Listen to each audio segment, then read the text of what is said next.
chào mọi người đến với kênh của mình nhá. Mình là Rana TV nhá.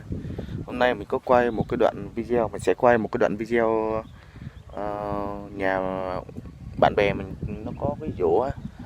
Do bực bội quá ngày hôm qua mình định quay mà quay không được.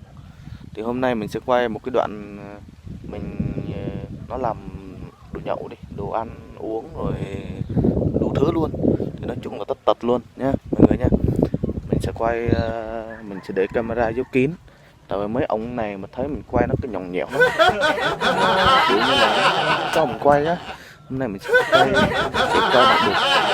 cho anh em cho anh em nó xem họ làm món gì, hoặc là làm mẫu tiếp theo như thế nào nha.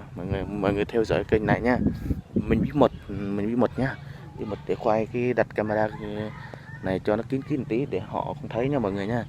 Rồi chúng ta vào cái kênh này nha.